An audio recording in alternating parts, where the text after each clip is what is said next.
The legal camp of suspended Bamban Tarlac mayor is confident about the preliminary investigation against her. Meanwhile, the Presidential Anti-Organized Crime Commission or PAOC pushed for the suspension of other mayors allegedly involved in an illegal pogo operations. Here's the report. The Justice Department, or DOJ, has started its preliminary investigation into suspended Bamban Tarlac Mayor Alice Guo. She is facing qualified trafficking in persons complaint filed by the Presidential Anti-Organized Crime Commission, or PAOC. Guo's legal counsel, Attorney Alex Avesado Jr., confidently called the evidence filed against the mayor as weak.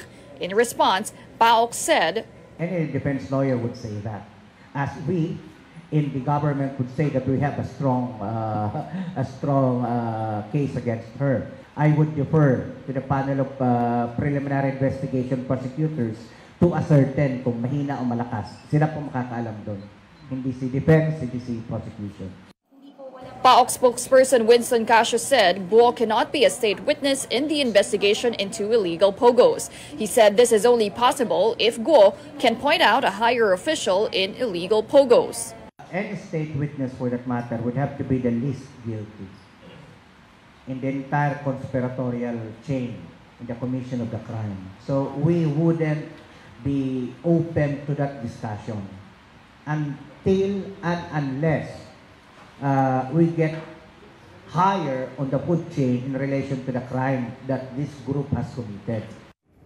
Casio said they have identified 3 individuals who have more powers than Guo. He said the 3 are involved in the pogo operations in Porac and Bamban. However, he refused to identify them to the public. Guo's other lawyer, Stephen David, said the mayor is not interested in becoming a state witness. They insisted that Guo is not involved in any pogo operations. Meanwhile, PAOC also pushed for the suspension of other mayors of areas where there are illegal pogo operations. Sa aming mga reports na nakukuha, they're all over the country, Luzon, Visayas, and Mindanao. Considering that, only 42 are legal, legitimate, 41 are in Metro Manila, and 1 is in Kawit, Cavite.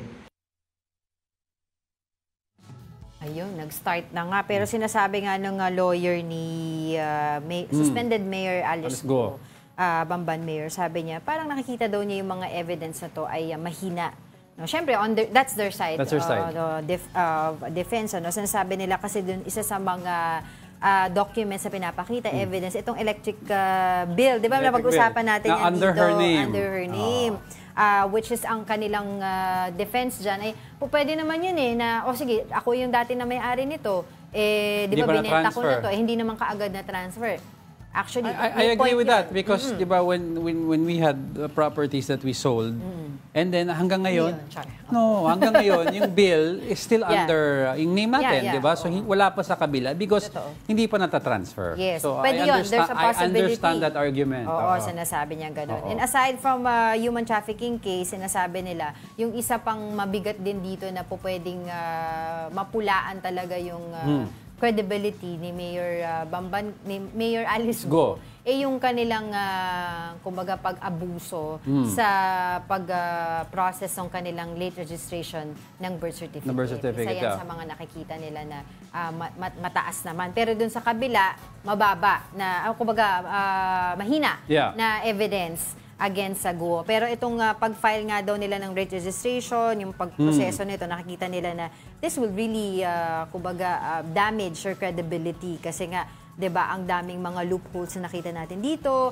At first, she had an interview, 'di ba? Sinabi niya anak siya ng isang kasambahay, pero apparently parang lumalabas hindi because meron pala siyang ganitong mga may kapatid siya na nakasama pala niya sa pagta-travel, yung isang incorporator doon na pinaghihinalaan nila Senator Win Gatchalian na maaring nanay niya, may possibility na ganun din. And of course, itong mga fingerprints na pinag-uusapan natin na actually 3, 'di ba? 2, yung isa kay Mayor Alice Guo, tapos positive doon sa Guwaping, nakaparehas nung kay Alice Guo, tapos yung isa na Alice Guo nakaparehas ng pangalan, parehas ng birthday, pero ba't ka tatawa? Pero hindi kamukha. Hindi mukha ni Alice Iba, Go, iba. Oo. So, napakarami. Actually, so, we'll see. buti na lang ikaw na lang nagsalita. Bakit? Nahilo na rin ako sa kaso na yan. So, Actually, I really wanna do yung parang genealogy ng good luck sa'yo. Gagawa ka ng sabi ko kay genealogy. Carlo, ayoko tulungan ni Carlo. Pero gusto ko kasi i-connect lahat. I wanna show it to people. In pictures para mas maintindihan yung connection niya, yung connection nito sa ganitong tao, etc. Pero we'll see kung magagawa ko yun. Ayoko tulungan ni Carlo.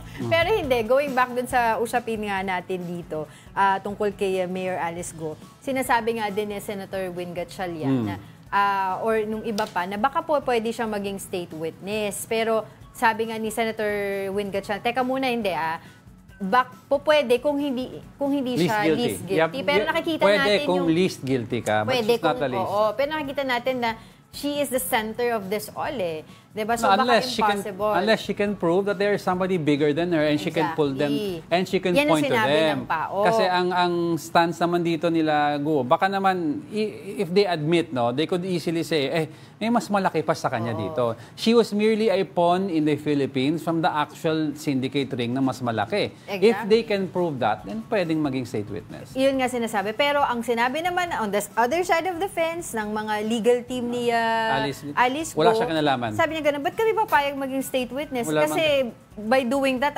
we are admitting that nandito kami, talagang, kumbaga, may kinalaman kami sa issue na to. And they are standing by the fact na wala silang kinalaman. Baka kasi ang pwede ditong nilang sabihin, okay, baka yung identity may nangyaring kabalastugan, di ba? May nangyaring pandaraya. Pero yung actual pagiging head ng Pogo dito sa Philippines, itong Tarlac and Porac, pwede nang sabihin wala siyang kinalaman dyan. Pwede. Pero marami pa ring investigation na nangyayari dito at meron recently na-raid din na supposedly private resort ng mga bosses ng Pogo na May merong tunnel, may clinic, tapos merong pang incinerator na nakita din sila na apparently sinasabi nila doon kine-cremate yung mga namamatay dahil sa torture. Yung clinic, doon na nagpapalito ng mukha. Sana makausap tayo tungkol dyan para mas maliwanag yung details regarding that. Pero one thing is for sure, hindi pa po natatapos ang kabanata ng Pogo dito sa Pilipinas.